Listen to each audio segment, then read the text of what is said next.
making the maiden appearance during the Senate first question time. This morning, the Senate is scheduled to begin its question time to the Cabinet Secretaries. And of course, this is pursuant to the Standing Order 51A subsection 5. And these CSs will be appearing before the Senate to answer to questions from senators. These three Cabinet Secretaries include the Cabinet Secretary for Interior and National Administration, Professor Kindiki, the Cabinet Secretary for Lands, Public Works, Housing and Urban Development, Zakaria Njeru, and the Cabinet Secretary for Mining, Blue Economy and Maritime Affairs, Salim Mvuria, will be making their maiden appearance this morning before the Senate chambers. And this is according to pursuant, or rather this is pursuant to Standing Order 51A subsection 5. Member for Samburu County, or the Cabinet Secretary for Interior and National Administration, will be responding to questions by the Senator for Samburu County, Honorable Dr. Lelegwe Tumbesi, on the state, or rather to respond to what is the state of the security in Samburu West constituency currently, in light of the deployment of the Kenya Defence Forces to support the ongoing security operation. The Cabinet Secretary for Interior and National Administration will also be responding to a question by the member for Samburu County, Senator Dr. Lelegwe Tumbesi, on what measures the government has taken or is taking to enhance security in Samburu County, as well as whether the Cabinet Secretary could indicate the plans in place to facilitate the communities from Longewan Escarpment, Pura Valley and Nolkera areas, which vacated their lands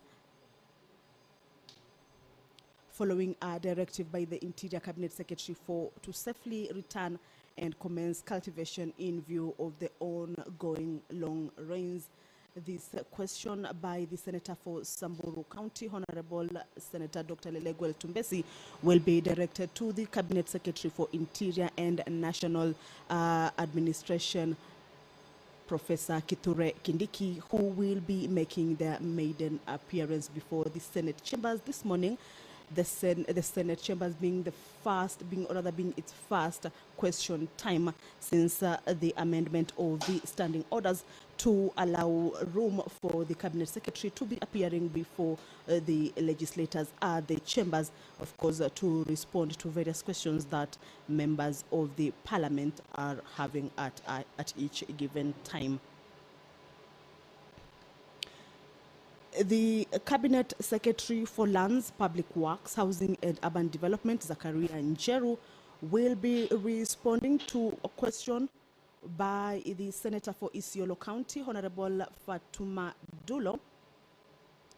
And the Cabinet Secretary will be answering on whether or state a number of reasons for the disparity in compensation between residents of Nuno, Modogashe and Isiolo affected by the Africa Gateway project, and further provide the criteria used in determining and compensation figures. The Cabinet Secretary will also be required to respond on what measures the Cabinet Secretary has put in place, or what measures has the government put in place to ensure equitable compensation to the affected residents in both areas.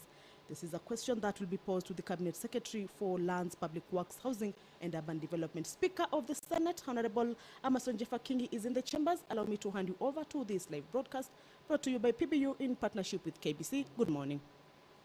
Almighty God, we beseech you to behold with your abundant favor and blessings us, your servants, whom you have been pleased to call to leadership positions in this republic. We seek guidance to treat and consider all matters that shall come under our deliberation in so just and faithful a manner as to advance the peace, prosperity, and welfare of our country and of those whose interests you've committed to our church. Amen.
Clerk, do we have quorum?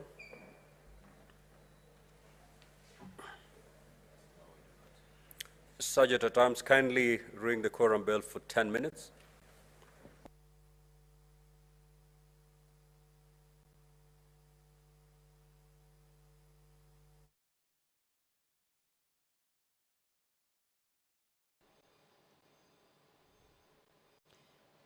Well, the Speaker of the Senate, Honorable Amason Kingi, has just directed that the quorum bell be rung for 10 minutes. Of course, this is to allow for the Senate members who are yet to get into the chambers to be able to walk into the chambers. And this is according to the House standing orders that at the commencement of the House business, if the quorum of 15 members is not present, or if it's not achieved at the commencement of the House business, then a quorum bell for 10 minutes will be rung. This is an allowance for the members who could be in the precincts or within the precincts of the Senate to be able to walk into the chambers and enable the House kick off its business. At the end of the 10-minute quorum bell, a 5-minute quorum bell will be rung, and if the House does not achieve its requisite quorum, then the chair or the speaker could adjourn the House until the next sitting. So currently is a 10-minute quorum bell as directed by the Senate Speaker. This will go on for 10 minutes, but in case the quorum is achieved before the lapse of the 10 minutes, then the clerk can alert the speaker, and the speaker could call the House to order for the commencement of the business. But this morning, 3 cabinet secretaries will be appearing before the Senate chambers to respond to various questions by the legislators.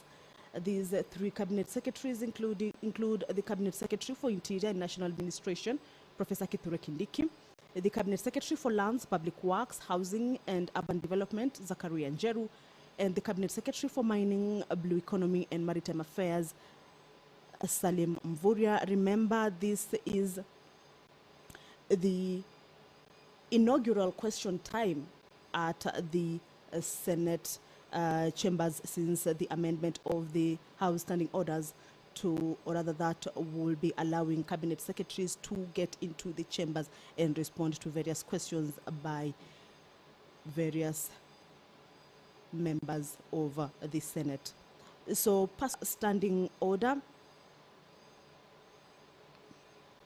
the Cabinet Secretary for Mining, Blue Economy and Maritime Affairs, Salim Mvurya, will be responding to questions by the Isiolo County Senator, Honorable Fatuma Dulo,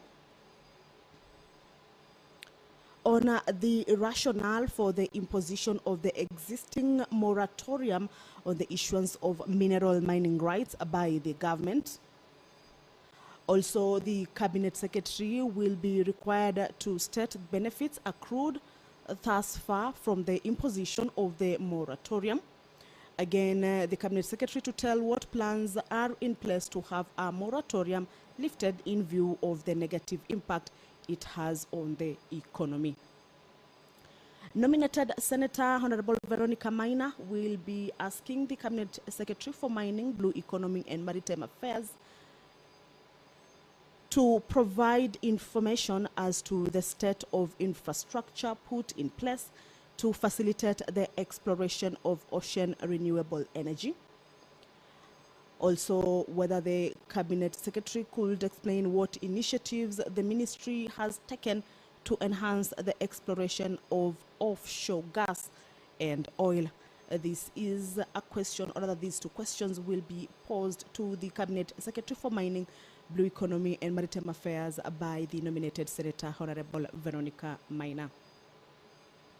Currently, if you are just joining us, it is a 10-minute quorum bell as directed by the Speaker of the Senate, Honorable Amason Kingi.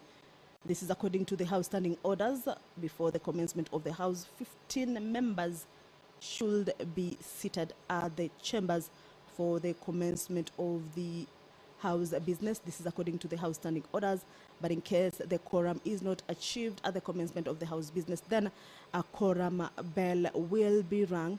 This is to give room to the members who are yet to walk into the chambers to be able to get into the chambers and allow the House to achieve its quorum. And once the quorum is achieved, then the clerk will be alerting the Speaker to call the House to order for the commencement of the business. Again, pursuant to Standing Orders 51A, subsection 5, Cabinet Secretaries will this morning be appearing before the Senate chambers, and various legislators in the chambers will be able to ask questions to this Cabinet Secretary, and the nominated Senator, Honorable Veronica Maina, will be asking the Cabinet Secretary for Mining, Blue Economy and Maritime Affairs to explain what extent, or rather to what extent, the government invested in putting up infrastructure for the country to explore and benefit from aquatic products, marine aquaculture and blue biotechnology. Also, whether the Cabinet Secretary could provide the number of Kenyan-owned fish vessels registered to operate in the exclusive economic zone, and state the measures put in place to enhance the participation of and investment by local fishermen in the marine exclusive economic zones. Also, whether the Cabinet Secretary could inform the Senate of the quantity of marine produce landed in the existing landing sites, the measures put in place to accelerate the development of marinas along the Kenyan coast and inland lakes, and the state of construction of landing sites in Liwatoni and their capacity to handle landed produce. These are the questions that the Honorable nominated Senator Veronica Maina will be asking to the Cabinet Secretary for Mining, Blue Economy and Maritime Affairs. Currently is a quorum bell, a 10-minute quorum bell for members to walk into the chambers. This is according to the House standing orders that at the beginning of the Senate House proceedings, the House must have a quorum of 15 members, failure to which then the Speaker can direct that a quorum bell be rung for 10 minutes. You have the prerequisite quorum. Clerk, kindly call the first order, please.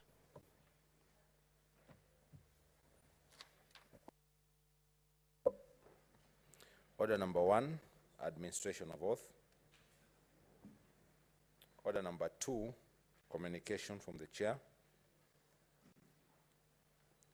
Order number 3, messages. Order number 4, petitions. Order number 5, papers. Order number 6, notices of motion.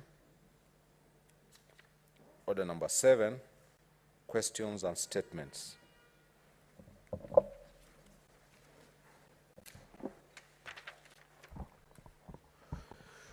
Senator Boni. Honorable Senators, allow me to welcome you to this historical and momentous occasion when Cabinet Secretaries are appearing to respond to questions from the representatives of the people for the first time in the Senate. This is, to say the least, history in the making. As we commence this journey, I would like to remind all senators of the guidelines that are issued on the 28th March of March and on the 25th April 2023 on this process. Honorable Senators, I appeal to you to focus on the bigger picture, which is oversight on behalf of the people and improve governance of our country. I thank you. I shall now proceed to call the senators whose questions have been scheduled for today, starting with the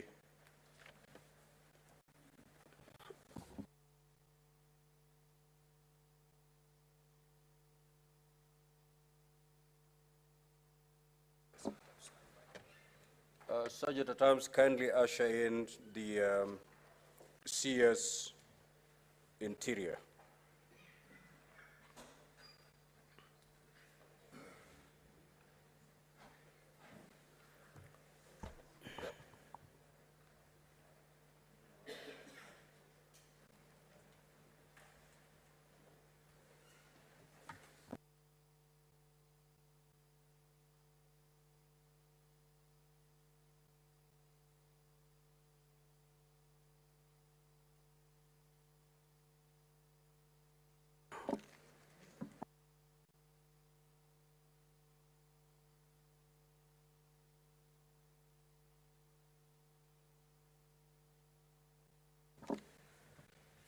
Is the Honorable Senator Lelegwe present? Very well. So be on standby.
The second question will be by the Honorable Senator Fatuma Dulo. Is she present?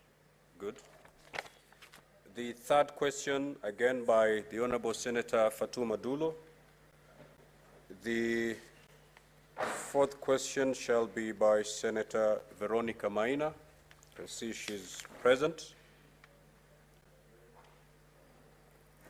And Senator Veronica Maina has two questions, just like Senator Dulo. So I think we're good to go.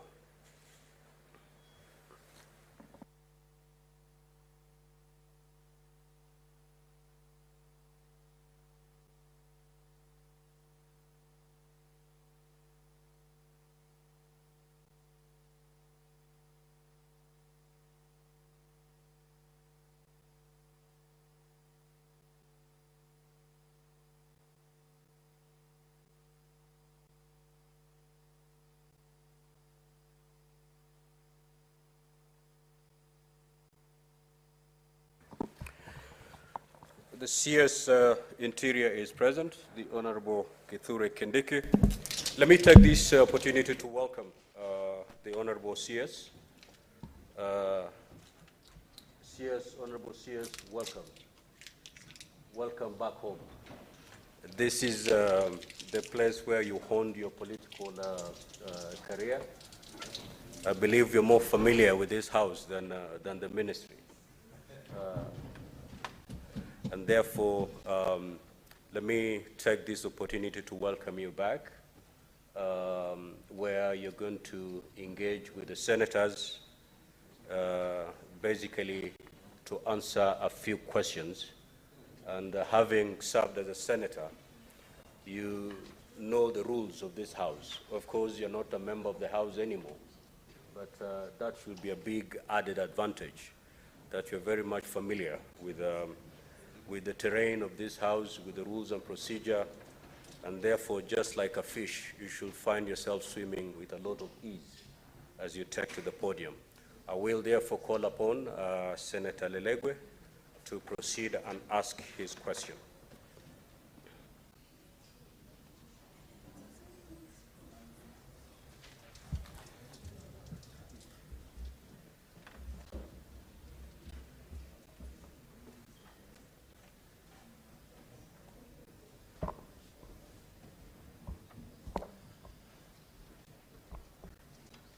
Thank you, Mr. Speaker, sir. Mr. Speaker, sir, I beg to ask the following questions.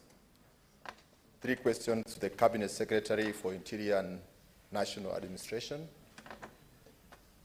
1, what's the state of security in Samburu West constituency in light of the deployment of the Kenya Defence Forces, KDF, to support the ongoing operations? 2,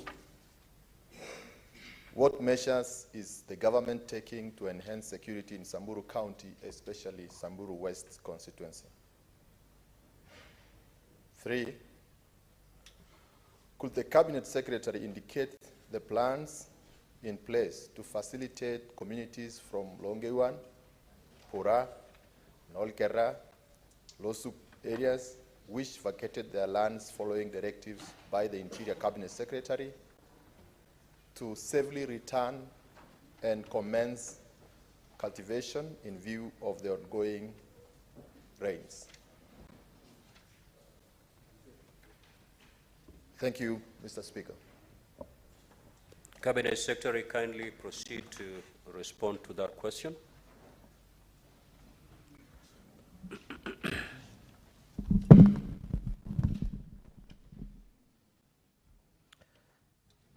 Mr. Speaker, sir,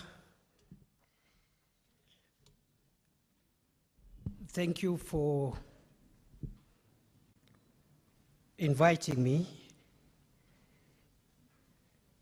Mr. Speaker, sir, it's a great honor and privilege for me to appear before this House. I have fond memories of the 10 years I spent as a member of this House. I feel honored and gratified to be back. The only disadvantage is I cannot sit at the place where I used to sit. But other than that, I'm good. I'm happy to see old and new colleagues. And Mr. Speaker, I'll do my best to respond to the question raised by the distinguished Senator for Samburu, the Honorable Dr. Lelegwe, as follows. Mr. Speaker, on 13th of February this year, the government of Kenya decided to deploy a joint operation for purposes of restoring normalcy in Samburu and 4 other counties in Northern Rift Valley. Mr. Speaker, sir, this came after serious incidences of breach of peace. And therefore, it was required that the efforts of the National Police Service, which is the organ responsible for internal security, be augmented and supported by the Kenya Defence Forces in accordance to our Constitution. Mr. Speaker, sir, the government had 2 options. 1,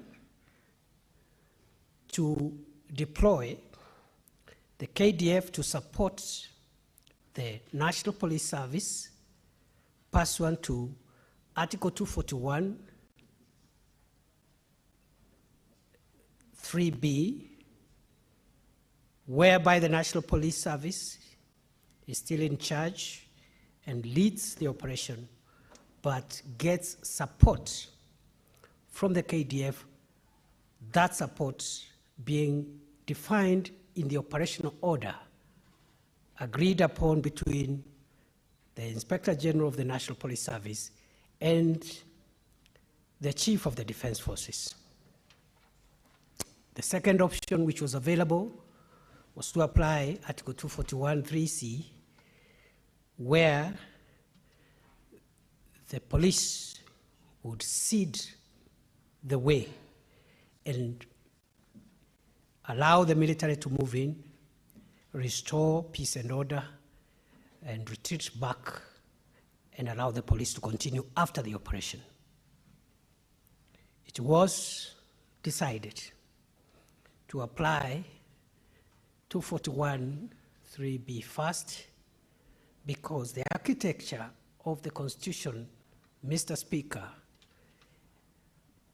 envisages an escalation of measures where the government intends to bring in the KDF. The intention of the framers of the Constitution is first to escalate the deployment gradually.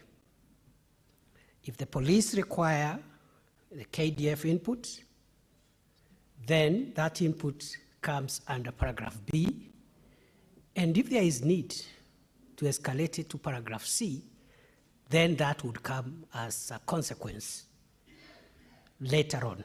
And that's why we took that approach. Mr. Speaker, sir, the status of security in Samburu County since the deployment of the military to assist the police has improved tremendously. The situation has improved from what was the case before the operation was declared. Mr. Speaker, sir, we immediately identified certain parts of Samburu County and the other 4 counties which were being used to hold to hold and hide bandits. And we asked members of the public to vacate from those places. And this, for the information of the House, Mr. Speaker, these are not habitual places of residence. In fact, the mischief we were trying to cure is that we had established that after stealing livestock, these bandits would retreat to very remote caves and gorges, which are not places of habitual residence. Hide there, and they could survey or try and track what we had, the rest of our agencies were doing and the rest of the public, and plan further attacks from there. But they had invited what we considered perhaps members of their families. So we established their women and children holed up in those caves and gorges. And that's why we gave the kind of orders we gave after declaring these places disturbed and dangerous. The situation has improved. But after we gave the 24-hour orders for the public to leave these dangerous places, which were gazetted and publicized, the unintended but expected consequence was that some of the criminals took the 24-hour notice to mix with the rest of the population, because after 24 hours, we were able to dominate all the places we identified. And I can report to the House today, Mr. Speaker, that all the places, the caves, the gorges, the ravines, all the places that were being used as hideouts for bandits in Baringo, Laikipia, Samburu, Turkana, and West Pokot counties, and Elgeyo Marakwet, those places are clean, have been cleared and dominated by security forces. Our intention now is to make sure that those bandits will never, never, never get to access those places again. We'll do so by ensuring that our presence and the presence of security agencies in these areas is going to remain permanent. Even after we call off the operation, we will not withdraw the presence of security officers. They will dominate those areas and make it impossible for bandits to retreat to the Corcoran Hills in Baringo, Tandare Valley, the Pura Valley, Malaso Escarpment, and all the gorges and caves that were identified. So I think we need to clarify for the public interest, through you, Mr. Speaker, that those orders were not targeting habitual places of public residence. They were targeting specific, remote, and uninhabited areas where bandits could retreat and plan attacks, but then, pursuant to the requirement of international law on the use of force, we are to give a notice, because some would ask, why give a notice to bandits to vacate? The target was not on bandits. In fact, we did not expect them to vacate. We did not expect them to vacate because these bandits had grown horns and were full of impunity and theatrics. That notice was intended at the general public. They could be members of their families, women and children, because under international law, if you're going to use force, then you must ensure that that force is targeted at armed criminals or belligerents or people who are resisting authority, and members of the public should have that notice.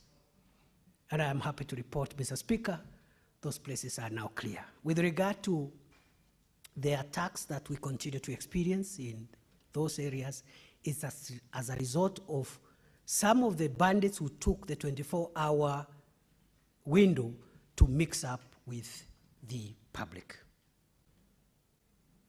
We are working very hard to make sure that we also extinguish the remaining threats. And therefore, in a nutshell, the operation, in our view, is a success. We have learned in the last 2 months there are still gaps. We are going to seal the gaps. We will stay there as long as it takes. I want to assure the people of Samburu County and all the other counties affected, including counties affected by this menace, but which are not part of the operation yet.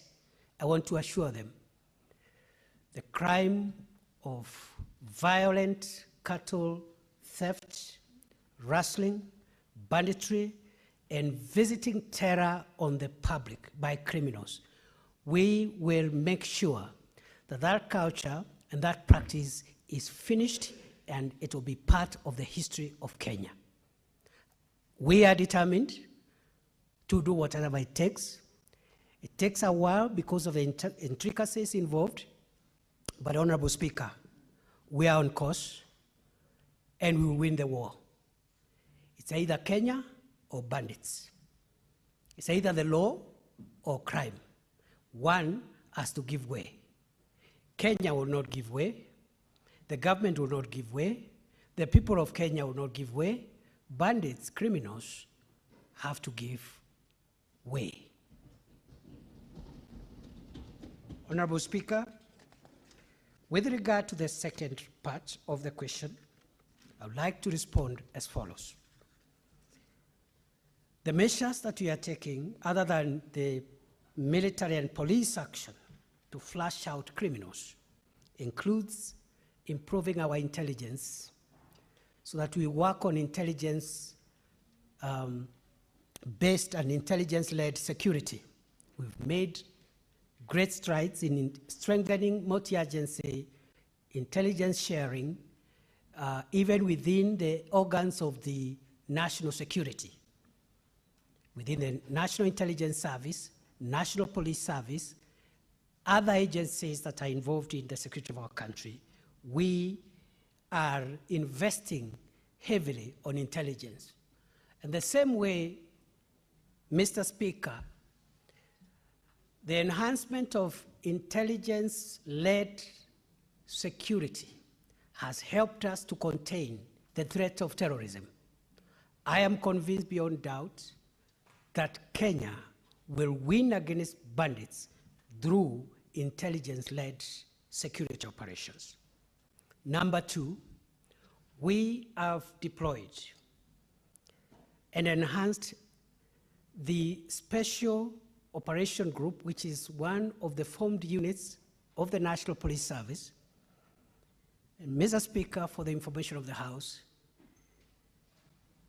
the future of our country winning over sophisticated and complex crime, including banditry, terrorism, drug trafficking, the future is in the specialized formed units of the National Police Service.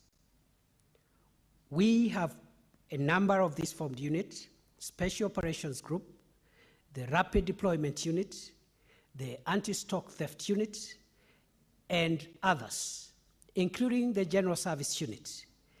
These are our front-line soldiers in the fight against complex crime. And therefore, with regard to the measures taken in Samburu West, we have deployed in the last few weeks the Special Operation Group, which helped us a great deal 2 months ago to stabilize Samburu North, the area of Baragoi. There were gunshots every day, deaths and bloodshed every day. But the Senator of Samburu and the people of Samburu will tell you from December last year, that area has been cleared. And the challenge we have, Mr. Speaker, and we call upon Parliament, the two houses of Parliament, to support our security sector. The investments required in the specialized training of these formed units is so high, yet the results are extremely precious for this country. The war against terror was won by the formed units, including, of course, the anti-terror police unit.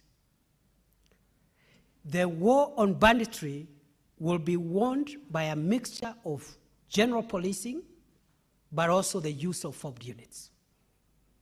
And therefore, we will require the support of the House.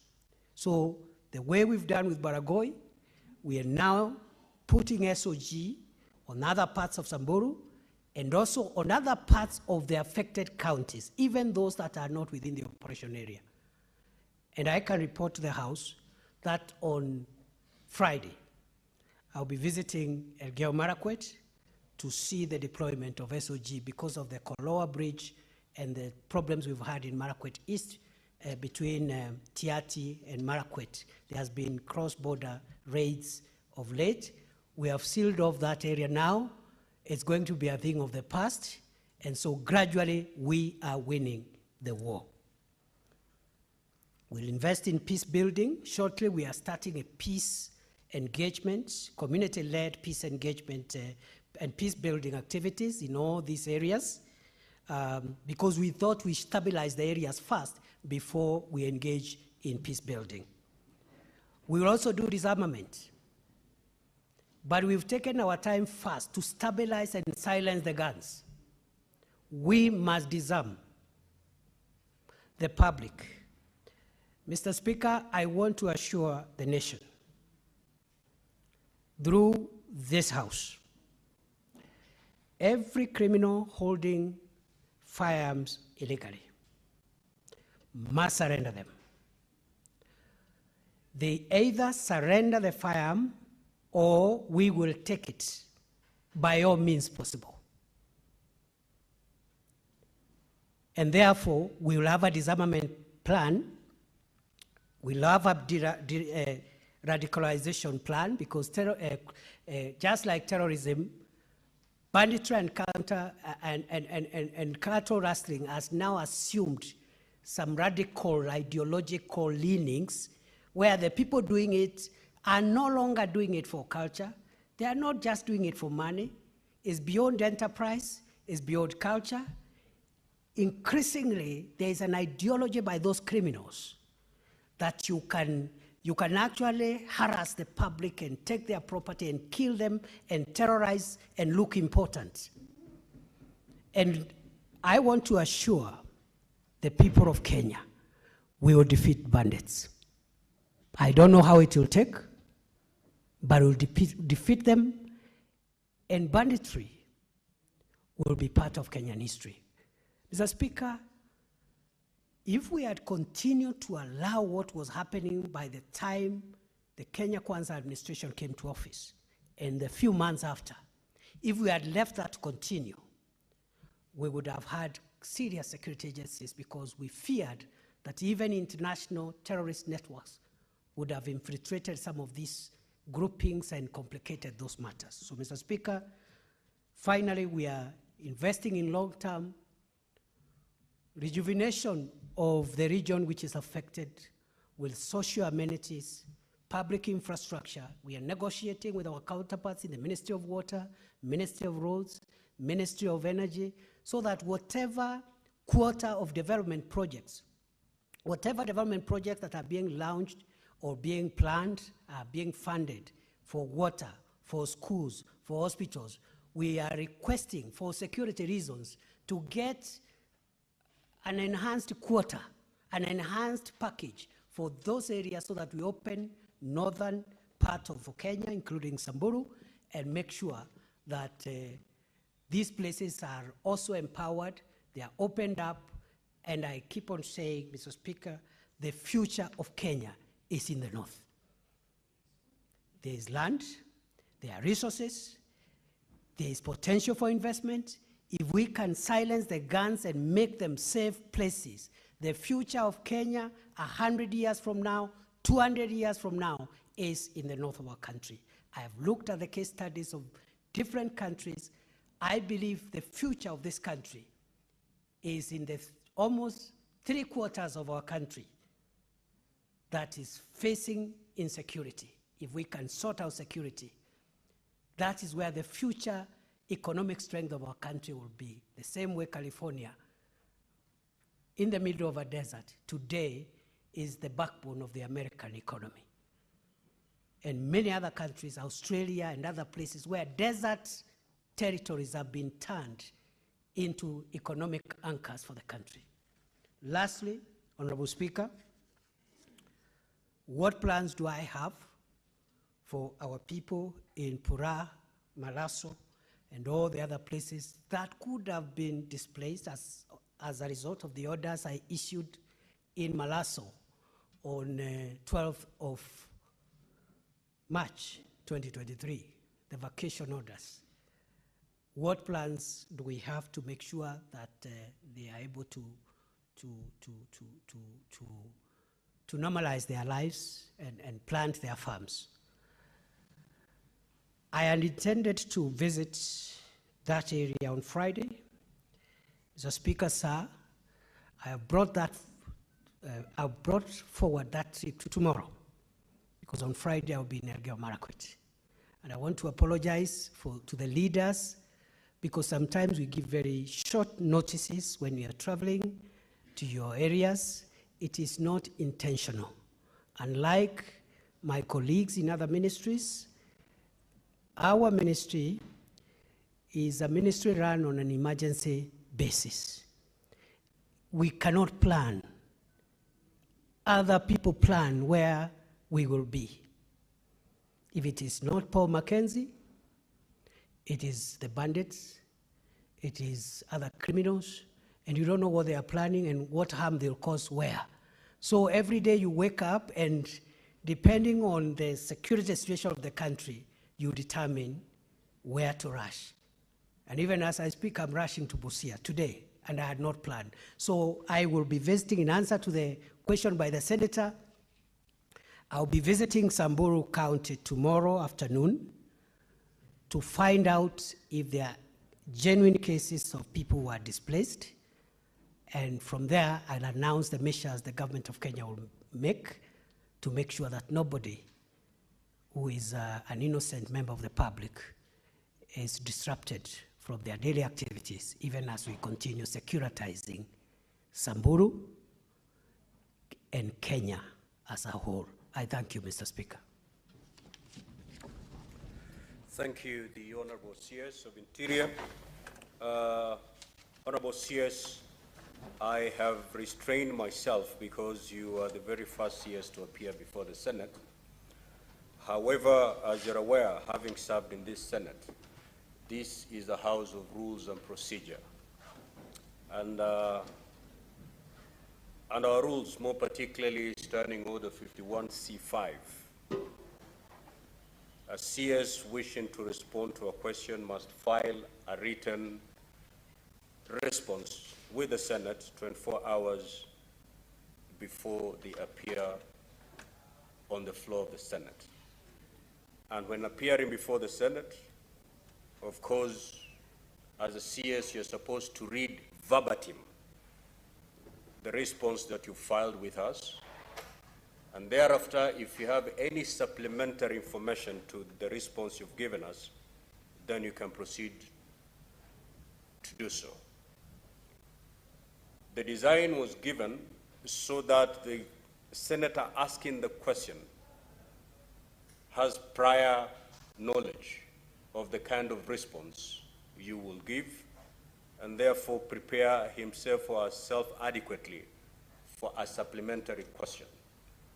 And therefore, Honorable CS, if you appear next before the Senate, kindly we will expect you to first read verbatim the response that you will have filed with the Senate, and thereafter you will proceed, if need be, to give supplementary information to your response as and when senators ask supplementary questions. But since you're the very first CS to appear before the Senate, I've allowed you to get away with that. Now, Honorable Senators, the CS has given a very comprehensive response, though beyond the filed response that he did. And therefore, I will allow the senator who asked that question, if he has any supplementary question, to ask. And thereafter, I will allow another senator to ask supplementary question. Now, Senator Lelegwe, you, under standing orders, you have 2 supplementary questions. You may choose to ask them at once, or you may choose to ask one now, allow your colleagues to answer the supplementary questions, then you be the last to ask the very last supplementary question. Kindly proceed, Senator Lelegwe.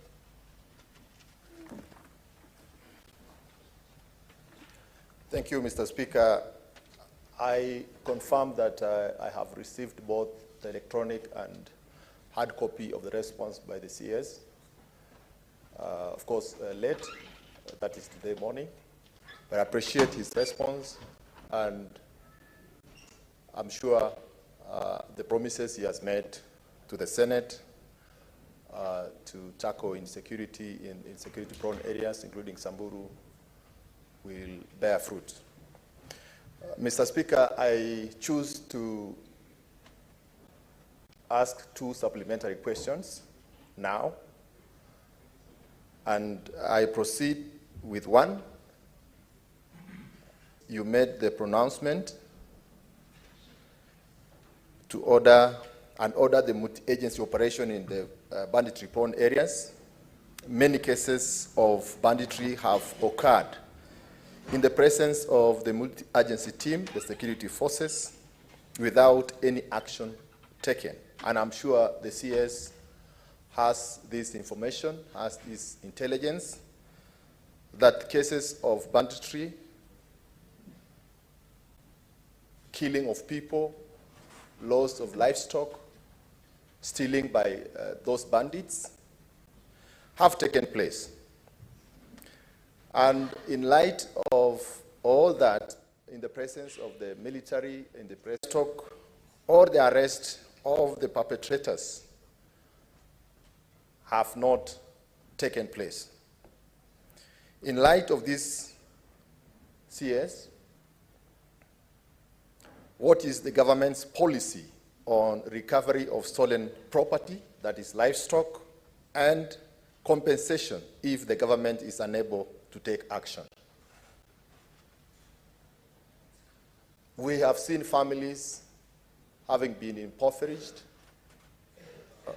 Honorable Senator, of course, today is the very first time you're doing this, and I'll be giving a lot of latitude to both the CS and the members.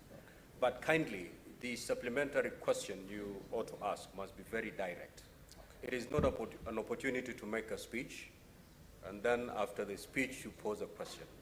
Direct questions to the CS. Okay. The subject matter. Thank you, Speaker. I proceed. 1, since you made the pronouncement and ordered a multi-agency operation in banditry-prone areas, many cases of banditry have occurred in the presence of the security forces without any action taken or recovery of stolen livestock or arrest of the perpetrators.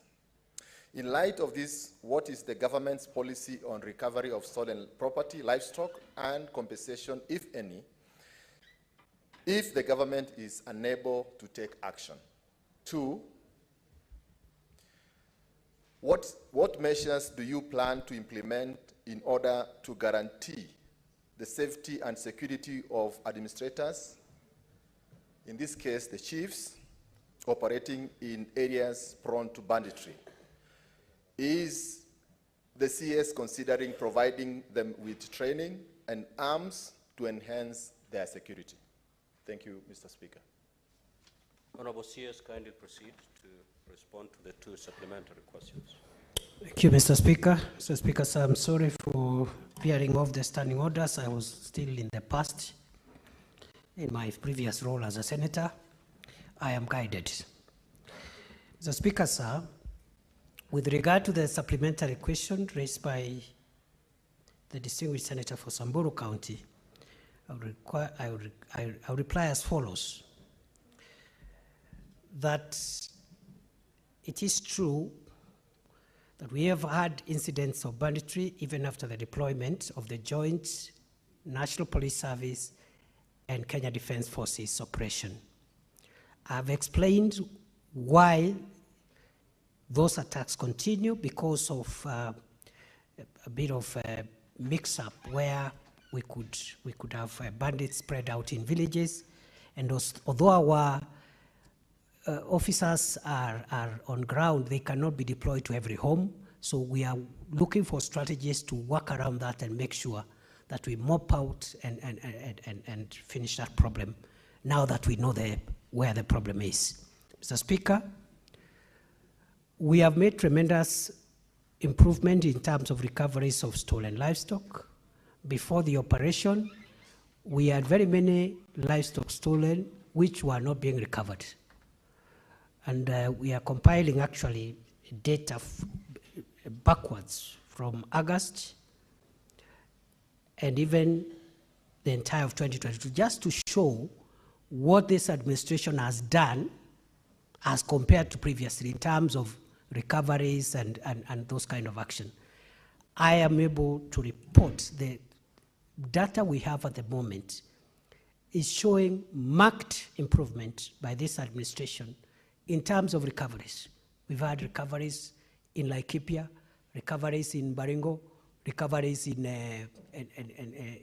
even in Samburu. And out of the 500 livestock stolen since January, we have recovered 200. 300 are still at large. And the reason is because these criminals, once they steal, they separate the livestock in small groups and disappear. They allocate each other 10, 5, 20, 15. So when you recover, you will hear that 200 goats have been stolen, but it will be shared with 10 each, 20 people, and they go different directions. So when you recover in bits and pieces, and that's part of the reason why we've not had 100% recovery. But again, we are working on how to improve our recovery progress. Finally, the senator has asked about what we are doing to make sure that our officers are trained, the national administration officers are trained and equipped. right now, pending before the National Security Council is a proposal for a limited issuance of firearms to all chiefs, assistant chiefs, and ACCs in specific areas which are facing harsh insecurities, so that they can support the National Police Service in tracking livestock and also protecting themselves from armed criminals, because they are normally the targets. And we have lost a few already. We've lost a chief in Samburu, we've lost one in Laikipia. So we are considering a policy shift to provide firearms and also to give them training so that they can help us better serve the people of Kenya. I thank you, Mr. Speaker. Honorable William Cheptumo. And senators, kindly abide by our standing order 51B 3. Thank you, Mr. Speaker. As the honorable senator asks his supplementary question, for those who have queued here, kindly, as you ask your supplementary question, abide by that particular standing order, 51B 3, so that we move. And Senator, precise, concise, Okay. very brief. Mr. Speaker, thank you for giving me a chance to ask some supplementary question. But Mr. CS, around 2016, 2017, your ministry gazetted a number of administrative units in various counties in our country. These created new locations, sub-locations, divisions, and some sub-counties. Up to today, those gazetted units have not been activated or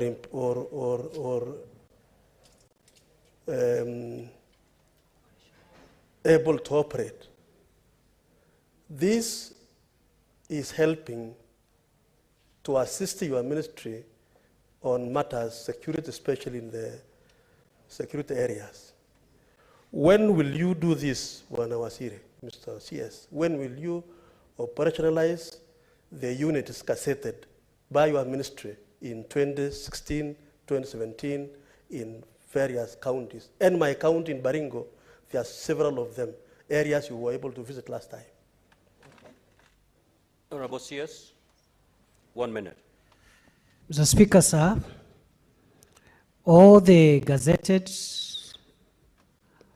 administrative units will be operationalized, but due to budgetary constraints, we have decided to operationalize all the already gazetted areas in phases, in 3 phases, starting this financial year.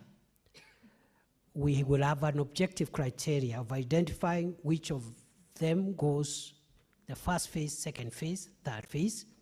That objective criteria includes security challenges faced in that area, like banditry, terrorism, and other complex security issues, illicit drugs and alcohol, and then also regional balance, so that some in one region, another in another region. So we'll have a criteria of making sure that we do, starting this June, and that criteria will be made public so that we carry the entire country together. Asante. Thank you. Senator Kamar.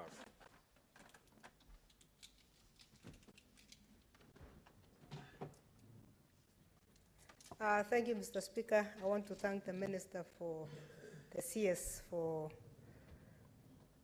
a well-detailed response, which has opened other things for all of us.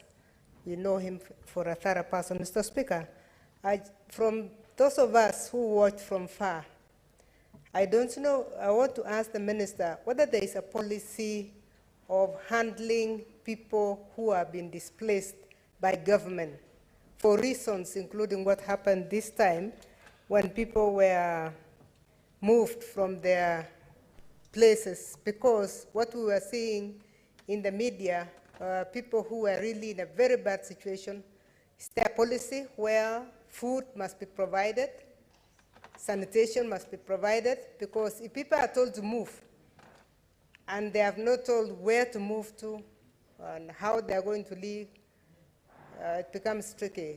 Can the minister expound on what policies they have on how to handle them when they have left their homes?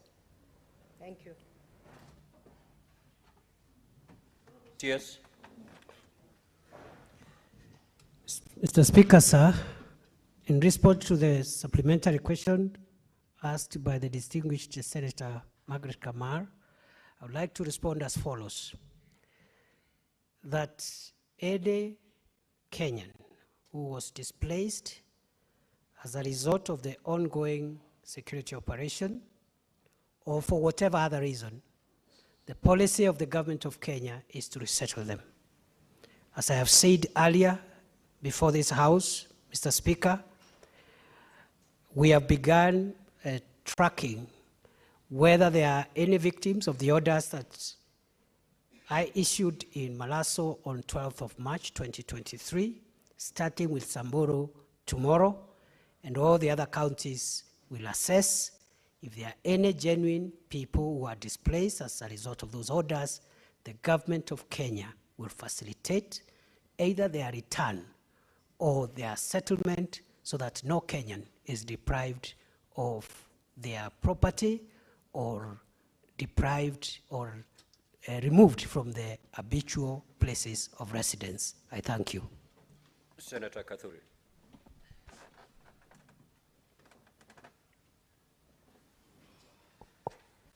Thank you, Honorable Speaker, for your indulgence. Honorable Speaker, my question is very indirect and almost similar to what has been asked, because I agree that the future of Kenya is the north, but that is the future. So I'm asking, what immediate measures is the ministry taking to make sure that that area is considered in a very special way, so that that custom of banditry can stop, so that they can start farming and doing other things? What immediate measures is the government taking besides militarization of the region? Thank you, sir. Honorable CS. So, Speaker, sir, in response to the supplementary question raised by the distinguished senator for Meru, I would like to tell the House that the use of force is an immediate, short-term, and painkiller remedy for the problem. And therefore, once we stabilize, we will roll out all the other interventions in terms of socio-economic, infrastructural, and amenity development, peace building as well, and we request the support and cooperation of the elected leaders. And I can report to this House that the ministry has already generated the appropriate framework for the reconstruction of all the affected areas, a Marshall Plan of sorts, as promised by President William Ruto during his campaigns for the presidential election. And that paper is now pending clearance at the National Security Council and the Cabinet.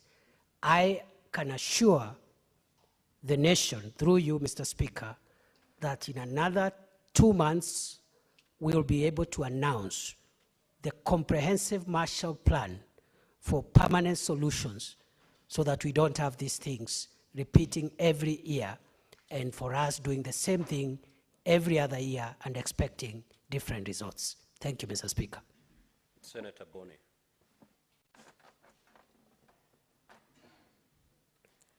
Thank you, Mr. Speaker. Mr. Speaker, allow me to thank the Minister for coming. I had no doubt, given the frustration we shared with him in this House for many years when we needed information from this critical ministry, that he would come. And I want to thank him and his office for the cooperation that they gave us when we were trying to urge them to come. Mr. Minister, in your position, you have access to special intelligence reports. Kenyans would like to know, unless your disclosure will prejudice operations, They would like you to tell them the role played by political players, including sitting MCS and sitting members of parliament,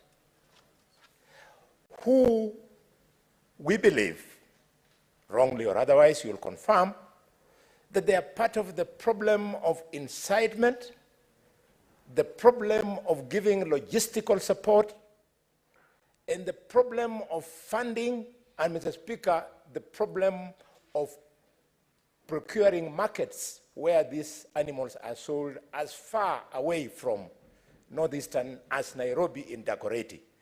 Could you share with us, and number 1B of my question, Mr. Speaker, do you have a plan, Minister, to disband that structure of security called police reservists?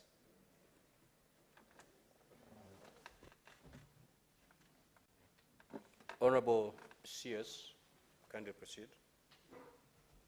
Mr. Speaker, sir, I would like to respond as follows with regard to the supplementary question raised by the distinguished senator for Kakamega.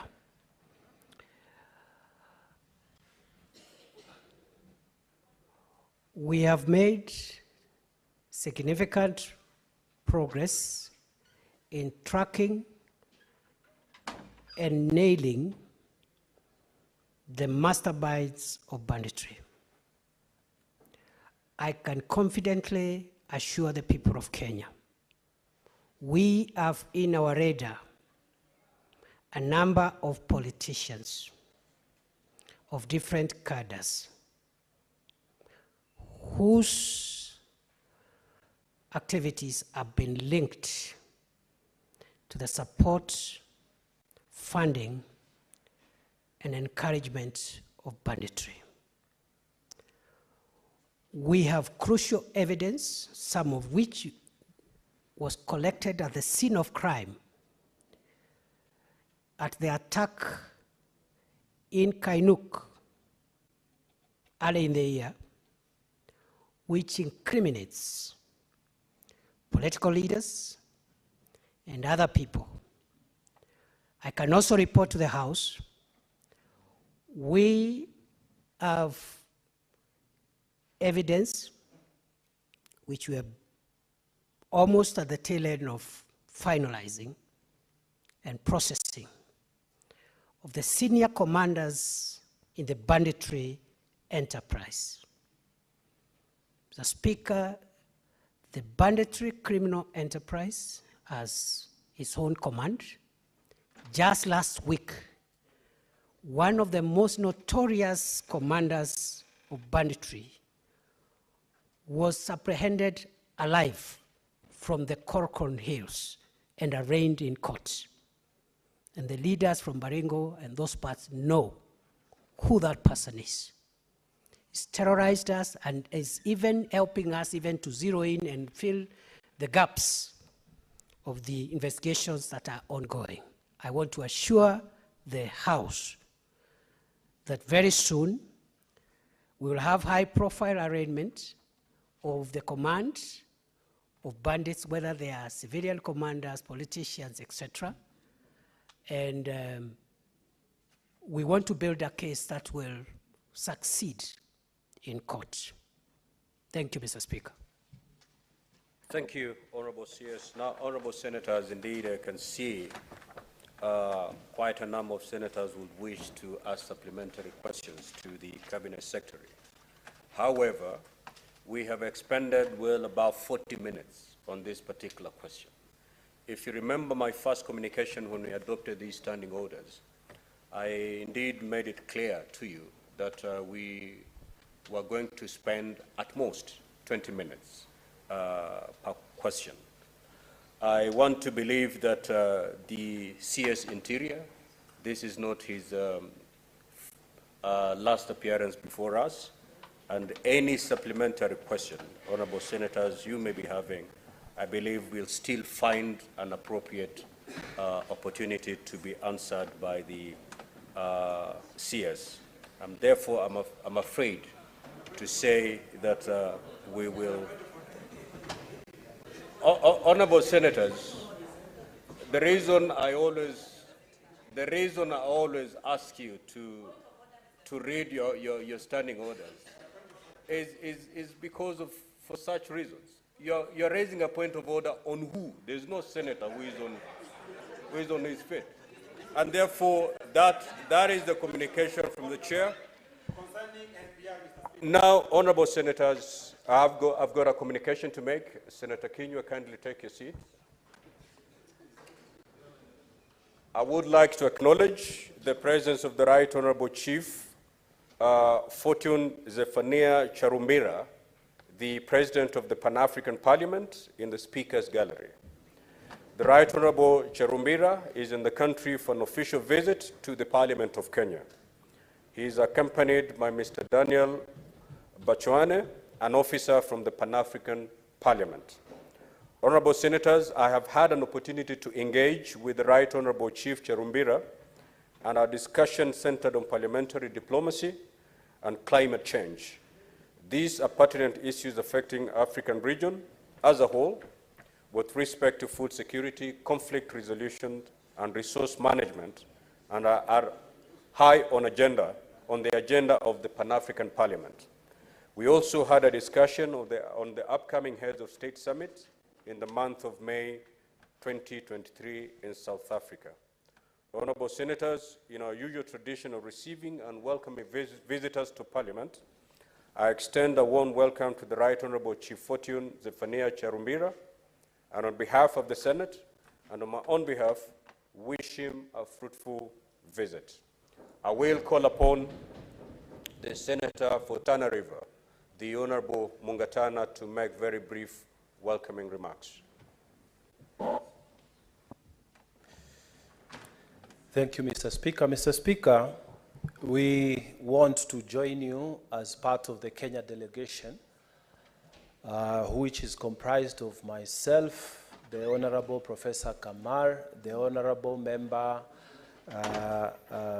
for the National Assembly, Honorable Mukami, the Honorable Majimbo Kalasinga, the Honorable Esther Passaris, which is resident in South Africa. Mr. Speaker, this president has been very effective in terms of supporting the agenda for the continent. Mr. Speaker, that parliament has been transformed from the chaos that it used to be before to a platform of the agenda of Pan-Africanism. Mr. Speaker, we credit him for the work that he has done since his election as President of the Pan-African Parliament. Mr. Speaker, we from Kenya have been pushing and continue to push that Kiswahili be made a major language at the continental level. Right now, Mr. Speaker, we have Arabic language, we have French, English, and Portuguese.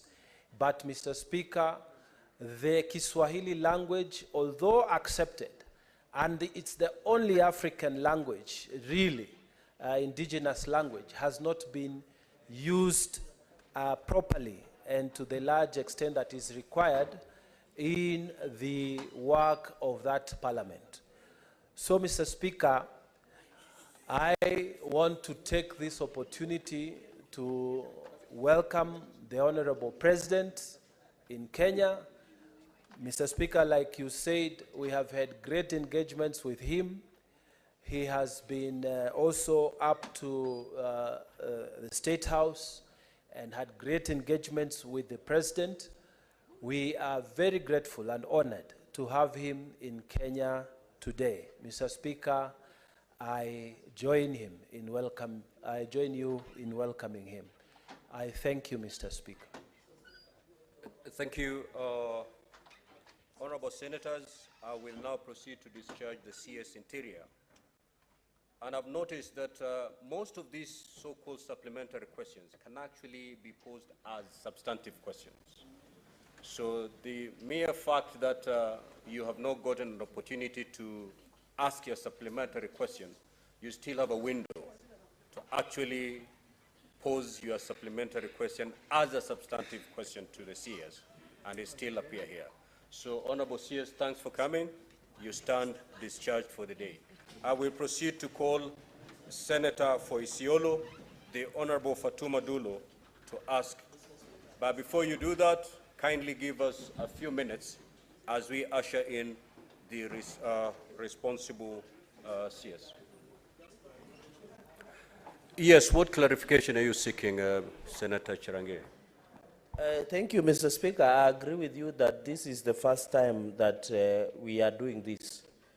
Mr. Speaker, I don't know, maybe through SBC or your office, understanding order number one, Mr. Speaker, you should have at least allowed us to ask. I know that is behind us, but the point I'm trying to make, Speaker, understanding order number one, I wish the Senate Business Committee, especially when the Minister of Interior is appearing, Minister of Finance, Minister of Health, is it possible to schedule them only during one session? For example, like between, we have amended from 9:30 to 12:30, Mr. Speaker, because security is everything. You and me agree. There is a lot that goes on from the village level to the highest level, Mr. Speaker, and I know the next time, even if some of these questions, Mr. Speaker, as you have noted, that it could be substantive, but again, it could be overtaken by events. Like the issue of banditry in the north, like other issues, what is happening in Shakahola, cult, Mr. Speaker, in your county, and many others, Mr. Speaker. So I call upon, in as much as the standing order number 51(7)C, Mr. Speaker, and I also need your interpretation on this because I have realized my colleagues, Mr. Speaker, just allow me quickly as we allow changeover. Also understanding order 51(C)(7)B. When it says allow, it says upon the issuance of response or making of a statement under paragraph 1, the Speaker may. So you can see, Mr. Speaker, standing order number 1 and 51(7)C is similar. May be, of course, allow the senator who asks the question to raise a maximum of 2 supplementary questions that relate to that question. And B, allow any other senator to ask a supplementary question.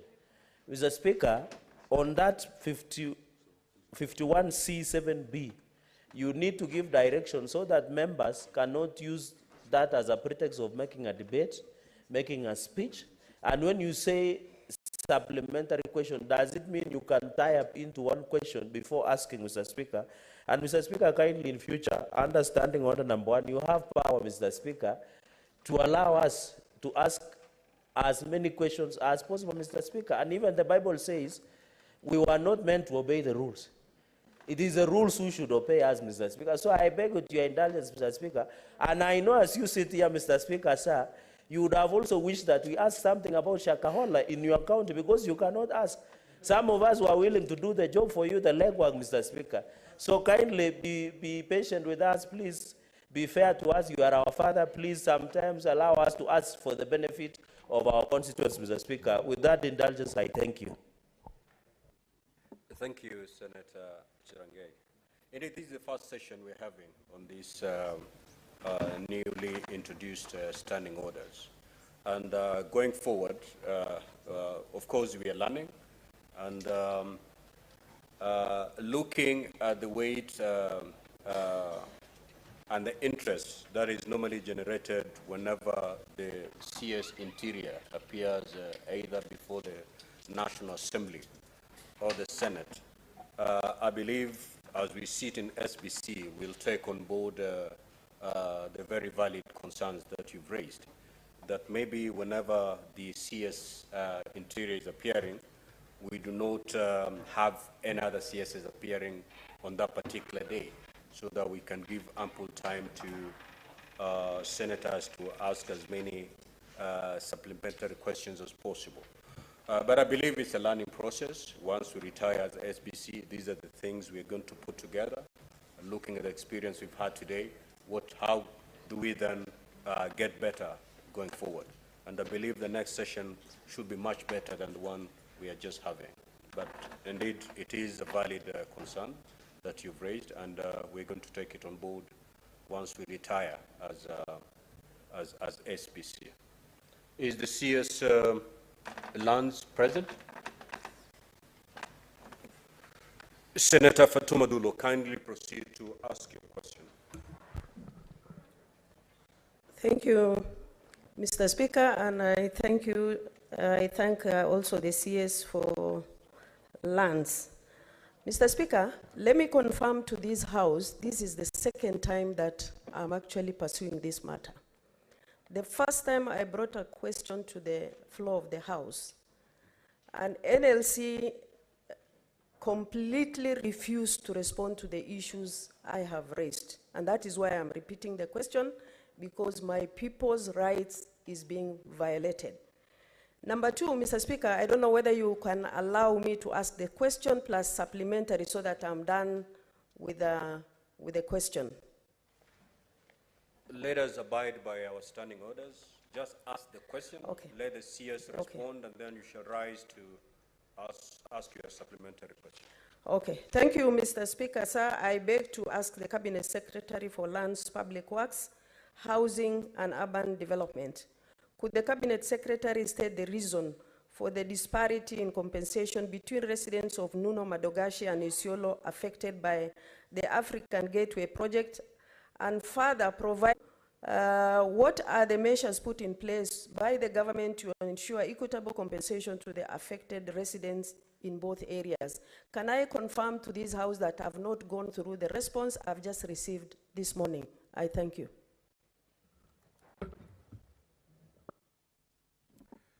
Cabinet Secretary, kindly proceed. Thank you very much. So appreciate the question from Honorable Senator Fatuma Dulo. Mr. Speaker, I request for your indulgence and guidance because, as the Honorable Senator said, the mandate of compensation for public lands is squarely on National Lands Commission pursuant to Article 67 of the Constitution of Kenya 2010 and Section 113 of the Land Act 2012. Mr. Speaker, after receiving this question, I forwarded the matter to the National Lands Commission via letter dated 20th April 2023, and it's annexed, it's marked as Annexure 2, and I received a report which is attached as Annexure 2. Honorable Speaker, this matter was executed by the National Lands Commission, which is an independent institution. Therefore, Mr. Speaker, I was requesting for your guidance as to whether I go ahead and submit the report that I received from the National Lands Commission, because as a government, the report we received, we feel it's not adequately done. Therefore, Mr. Speaker, if I'm allowed, I would request that you give guidance to this, whether I go ahead and give and submit the report that I received from the National Lands Commission.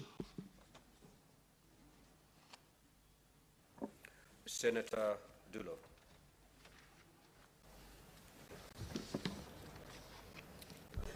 Mr. Speaker, let me take this opportunity to thank the CS.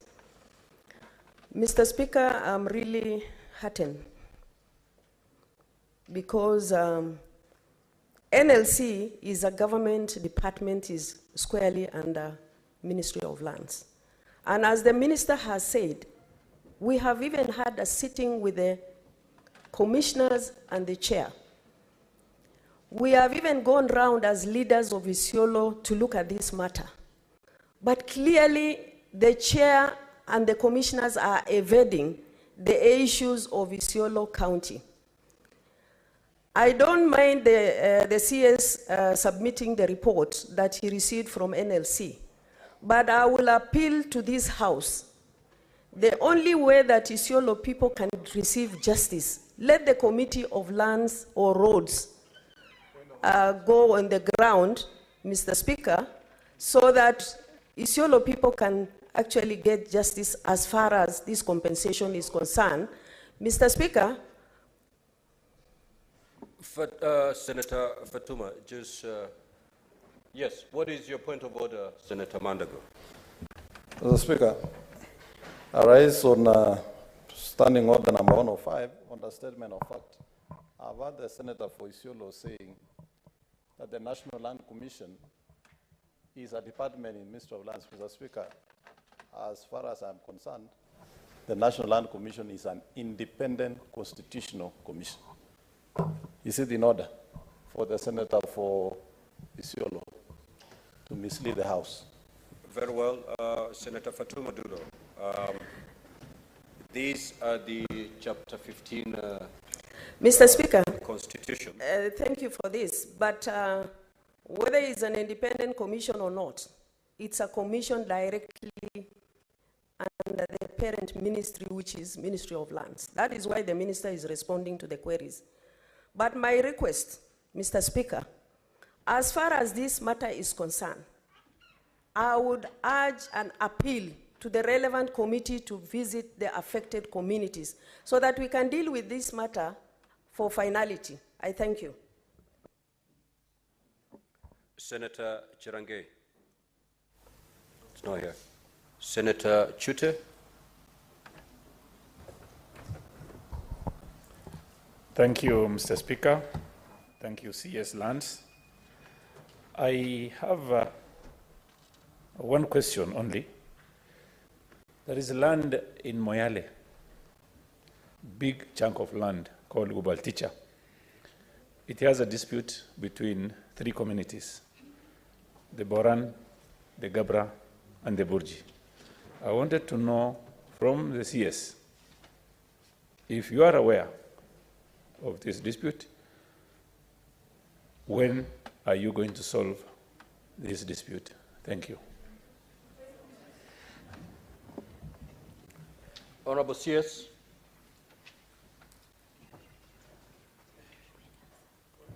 What is the point of order, Senator Boni? Mr. Speaker, I'm lost. The minister has told us that he doesn't believe or is not satisfied with the answer he's giving us. And here we are, after he asked us to make that decision, still listening. Mr. Speaker. Senator Boni, a ruling is going to be made to that effect. Okay. Yes. A ruling is going to be made to that effect. Thank you. Yeah. Honorable CS. Thank you, Mr. Speaker. In regards to the land issue in Moyale, I want to tell this August House I'm not aware of it, but I look into it and give a satisfactory response to that. Mr. Speaker, it's good to let this August House know that National Land Commission inspects, values, and rewards any compensation on the lands, on public lands. Therefore, and since they are an independent institution, they are allowed to do that by law. So my request, Mr. Speaker, is to let National Lands Commission be summoned so that they can adequately tackle this issue, because all the information that is needed to this August House will only come from them. So I'm still requesting that the House, through you, Mr. Speaker, to request the National Lands Commission to come and give and shed more light to this issue from the Senator Fatuma Dulo. Senator Mandago. Thank you very much, Mr. Speaker. Mr. Speaker, I rise to support this question by Senator Fatuma Dulo. And my request, Mr. Speaker, because this is a practice that we've seen NLC undertake in various government projects. Mr. Speaker, you remember there was compensation for the SGR. In my own county, there was compensation for Kentraco transmission lines. And Mr. Speaker, we are seeing this in Isholo. The biggest challenge we have, Mr. Speaker, is the process of valuation by NLC. And Mr. Speaker, I would want to request that the chair of NLC be summoned. What is your supplementary question, Senator Mandago? You know, this is not a statement where you... Thank you very much, Mr. Speaker. But, Mr. Speaker, my request is the chair NLC should be summoned so that we can ask direct supplementary questions on the issues of valuation. But allow me now that I have this chance to ask the Cabinet Secretary for lands. What plans does the ministry have to ensure that all public utilities in this country are titled? Thank you, Mr. Speaker. CS.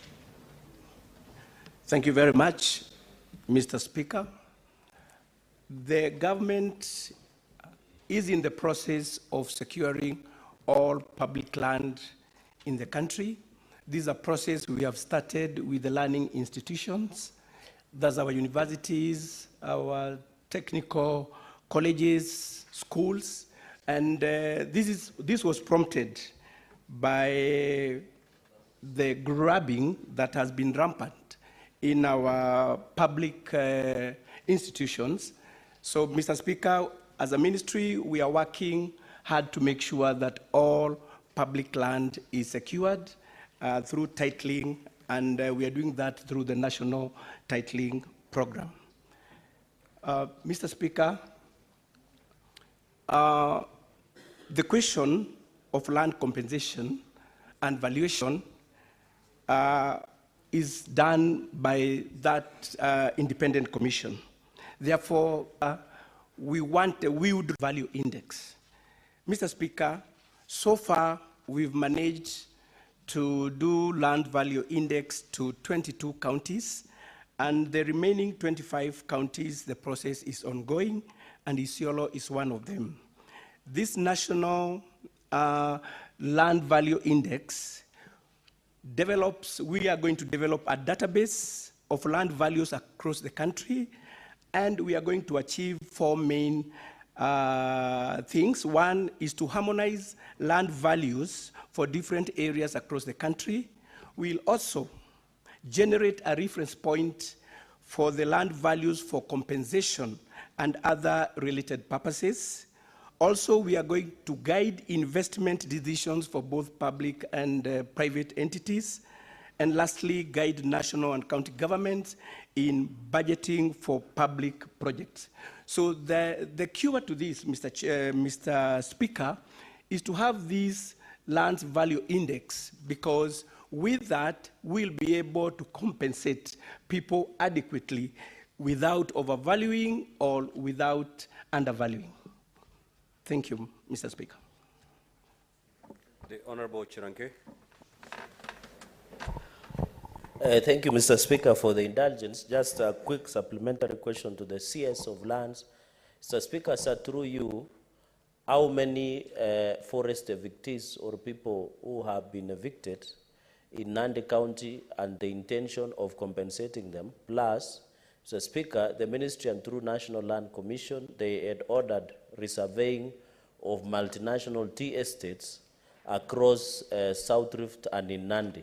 So specifically in Nandi, Mr. Speaker, the resurveying of multinational tea estates will take how long, Mr. Speaker? And if there is excess lands that are being occupied by the multinational tea estates, what is the intention of the Ministry of Lands to do with the excess land? I thank you, Mr. Speaker, sir. Honorable CS. Thank you very much, Mr. Speaker.